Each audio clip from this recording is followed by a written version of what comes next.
Assalamualaikum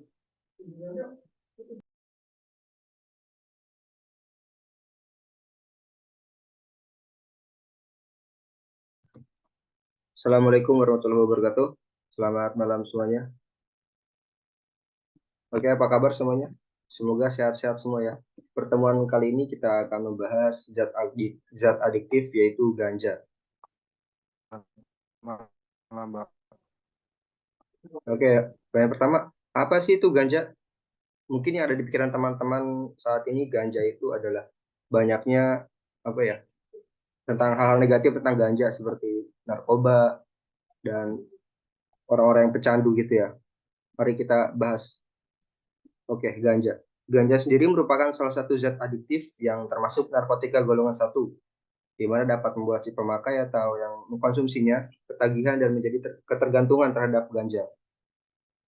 Ganja merupakan alat yang sering digunakan sebagai tanaman obat dan juga psikotropika. Nah, jadi ganja itu nggak cuman hal-hal negatifnya aja ya, jadi bisa juga sebagai tanaman obat.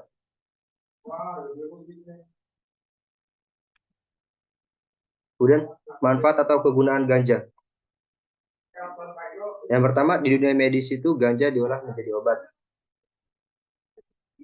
Diolah menjadi obat sebagai apa? Nah, dulunya itu untuk obat sebagai mengurangi rasa nyeri. Yang kedua ini, karena seperti kita tahu sendiri kalau pemakai ganja tuh pasti bakal kehilangan kesadaran, termasuk kalau kehilangan kesadaran tuh pasti bakal kehilangan untuk merasakan sesuatu gitu. Kemudian meningkatkan kapasitas paru-paru. Ini didukung oleh studi yang terbit dalam Journal of the American Medical Association pada tahun 2012 menyebutkan daun ganja berpotensi menambah kapasitas paru-paru. Hal ini karena terkait dengan cara penggunaannya ganja itu sendiri, dengan cara dihisap dalam-dalam, dan oleh sebab itu para peneliti menyimpulkan hal ini menjadi pemicu atau menjadi latihan untuk meningkatkan fungsi paru-paru. Dalam penelitian tersebut mengambil sampel lebih dari 5.000 orang selama dengan usia lebih dari 20 tahun. Kemudian yaitu mengatasi manfaat ganja saja itu mengatasi gangguan jiwa. Hal ini juga didasari oleh penelitian yang diterbitkan oleh Clinical Psychology Review pada tahun 2017 menunjukkan potensi manfaat ganja untuk membantu mengatasi masalah kesehatan jiwa tertentu. Para peneliti menemukan bahwa tanaman ini membuat menghilangkan gejala depresi dan gejala gangguan. Akan tetapi ganja atau nama lainnya marijuana itu obat yang tepat untuk masalah kesehatan jiwa seperti gangguan bipolar dan psikosis. Oke, selanjutnya efek samping. Nah, karena ada manfaat pasti ada efek sampingnya karena ganja itu kan lebih ke hal-hal negatifnya lebih banyak ya. Seperti para obat-obat umumnya, ganja yang digunakan dalam dunia kesehatan menimbulkan efek samping, antara lain pusing, mata merah, detak jantung kita meningkat, tekanan darah, halusinasi, dan depresi.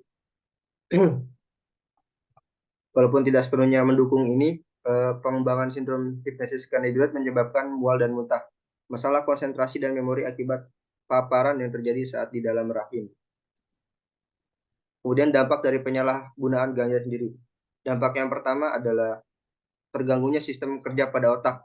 Yang kedua, buruk pada kinerja jantung dan peredaran darah. Kemudian menurunkan sistem imunitas tubuh. Yang keempat, memiliki dampak, walaupun tadi sebaliknya memiliki manfaat untuk meningkatkan kapasitas paru-paru, tapi memiliki dampak buruk pada kinerja. Jadi walaupun kapasitasnya meningkat, tapi kinerjanya menurun. Yang kelima, mengganggu kesehatan mental, dan yang terakhir bisa menyebabkan kematian. Oke, mungkin itu penjelasan singkat mengenai ganja. Ada yang ingin ditanyakan dari teman-teman?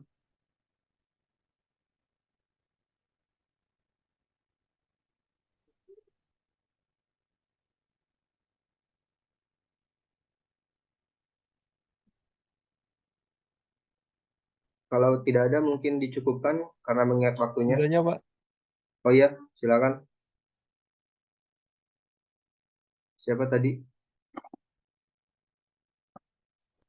bagaimana cara mengurangi resiko penggunaan ganja, terutama terkait dengan overdosis dan ketergantungan, Pak?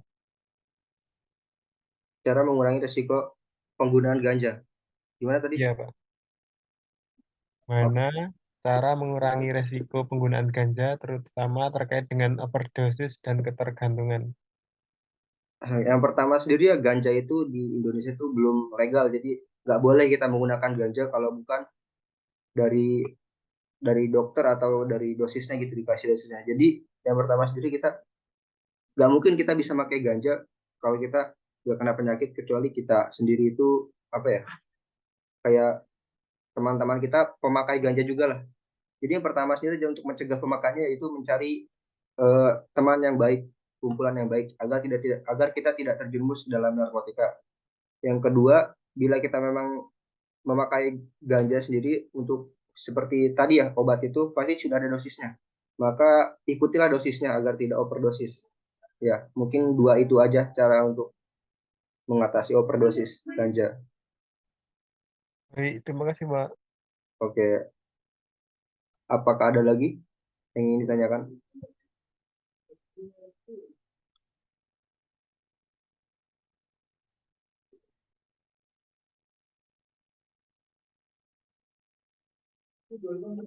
Oke, kalau nggak ada mungkin saya cukupkan. Sekian dari saya. Wassalamualaikum warahmatullahi wabarakatuh.